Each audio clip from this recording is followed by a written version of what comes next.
हमारे अगले वीडियो में सभी शिक्षक शिक्षिकाओं का स्वागत है। यह वीडियो परछाई से कहानी प्रोजेक्ट का सारांश है जो अध्याय 13 प्रकाश पर आधारित है। इस प्रोजेक्ट में विद्यार्थी प्रकाश और छाया के गुणों और विशेषताओं का पता लगाएंगे। वे अपनी कहानी के हिस्से एवं अपनी कठपुतलियों को चित्रित और काटकर मंच की स्थापना कर अपना स्वयं का छायानाटक बनाएंगे। इस पाठ के बाद विद्यार्थी किसी वस्तु के दिखाई देने या दिखाई न देने के कारण को स्पष्ट करेंगे। वे प्रयोग द्वारा प्रदर्शित करेंगे कि प्रकाश की गति सीधी दिशा में गमन करती है। बच्चे प्रयोग और अवलोकन द्वारा जानेंगे कि छाया तब बनती है जब प्रकाश स्रोत से प्रकाश को किसी ठोस वस्तु द्वारा अवरुद्ध किया जाता है। वे वस्तुओं को पारदर्शी, अपारदर्शी और पारभासी में वर्गीकृत करेंगे।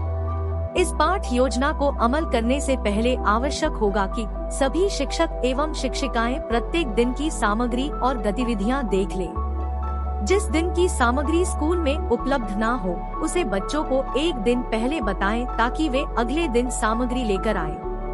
पहले दिन की शुरुआत बच्चों को प्रकाश का महत्व समझाने से की जाएगी। इस दिन का मूल उद्देश्य विद्यार्थियों को प्रकाश के विभिन्न स्रोतों और उसके गुणों के बारे में बताना है। बच्चे प्रकाश के महत्व को जानने हेतु एक मजेदार गतिविधि करेंगे जिसकी जानकारी पाठ्य योजना में दी गई है।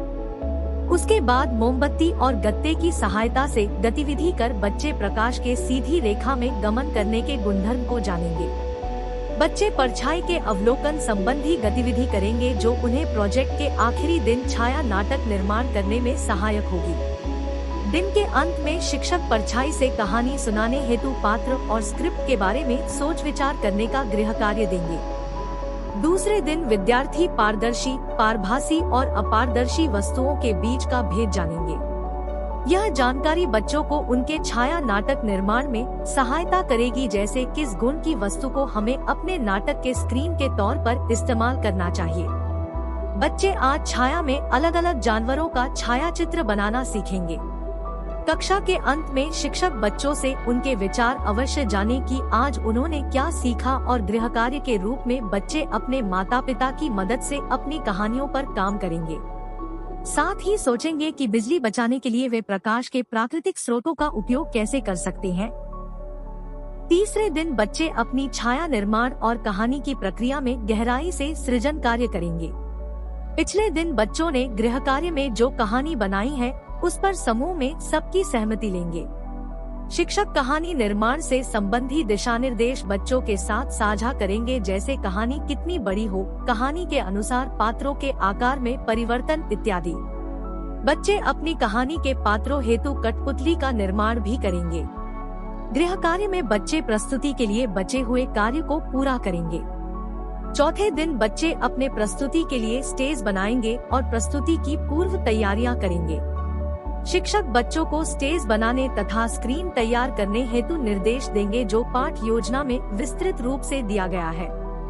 शिक्षक कक्षा के अंत में बच्चों से प्रकाश एवं छाया से जुड़े कुछ तथ्य भी साझा करेंगे, जैसे प्रकाश एवं दूरी के आधार पर छाया का बड़ा एवं छोटा हो जाना। पांचवें दिन शिक्षक बच्चों को अपनी कहानी प्रस्तुत करने के लिए बुलाएंगे। उनकी प्रस्तुति पर संवाद और चर्चा के लिए अलग सत्र रखना उनके चिंतनशीलता को बढ़ावा देगा। बच्चे अपनी प्रस्तुति के संबंध में स्वयं भी चिंतन करेंगे जो उन्हें गतिविधियों को बेहतर करने और तथ्यों को समझने में मददगार साबित होगा। इस प्रकार हम कहानी प्रस्तुति के स्वरूप में प्रोजेक्ट कर बच्चों की अभिव्यक्ति और विज्ञान की समझ दोनों को विस्तार दे सकते हैं। प्रोजेक्ट के बाद शिक्षक हैंडबुक में उपलब्ध QR कोड को स्कैन करके बच्चों के सीखने के संबंध में कुछ सूचनाएं गूगल फॉर्म में भरें।